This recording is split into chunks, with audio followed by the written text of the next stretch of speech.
The A-Team radio talk show host, Fox News contributor Monica Crowley, Pulitzer Prize-winning columnist, Fox News contributor Michael Goodwin, the national independent editor of GoVote.com, Marjorie Clifton.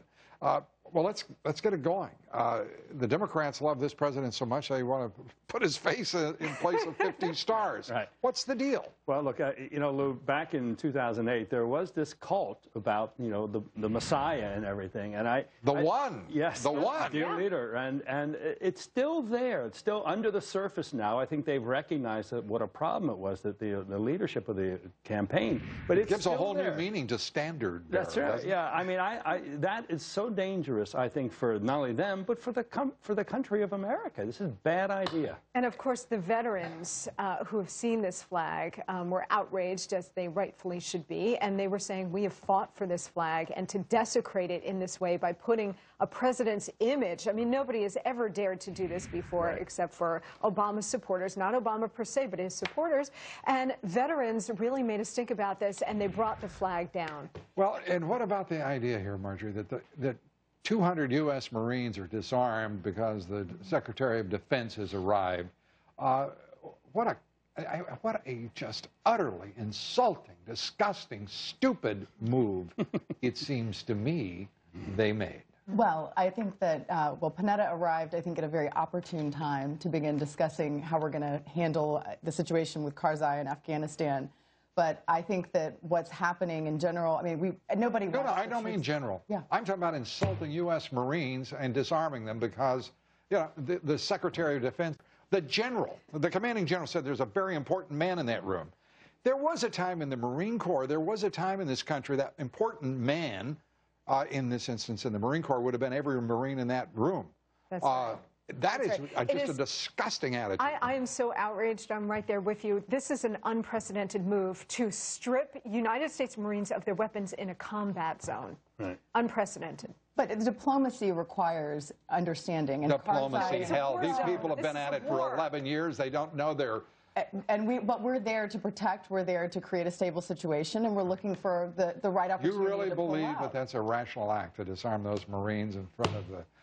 It's an act. Can you imagine? Let's turn to... If they really did something to him, can you imagine what would happen on a global scale?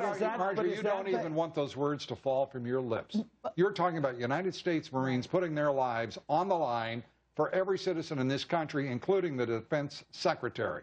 The SecDef has to be, I mean, it's just disgusting. That's all there is to it. I don't even... Well, and I'll just say one more thing. The excuse given was that the Afghans are not armed. We don't want the Marines to be armed. I mean, that's diplomacy. Absolutely unprecedented. But it's more than diplomacy. It's appeasement at that level. Yes, because we're either there to fight a war or we're not. But this is not about diplomacy. This is about fighting a war. And you're stripping our side of their weapons. Let me ask you this, because I would like to turn to one other aspect here, and that is a president whose poll numbers are sinking rapidly.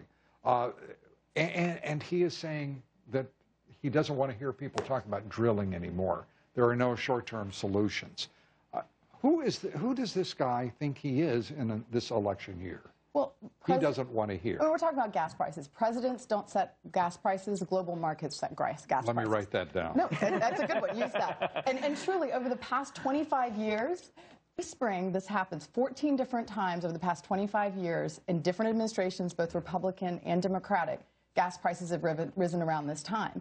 And the same truth is happening now. And, Democrats went after Republicans, Republicans go after Democrats. What happened last year when gas prices hit? I mean, it's very instructive. But what happened last year when gas prices hit $4 in April, the end of April? What happened? They went down again. Why?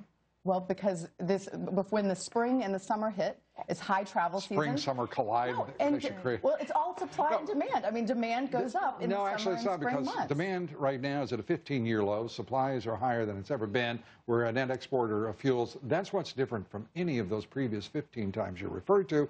The other thing is last year, NYMEX raised its margin requirements and broke the back of it. That seemed to me to be what happened. But folks, I have just, because I got so mad about the Marine insult by the SecDef, that I ate up a lot of time, and I apologize. But I thank you for the brief time we had together. Thank you. Thank you so much. Always a delight. Thank you. That's it for us. Thanks for being with us. J.P. Morgan's Chief Investment Strategist.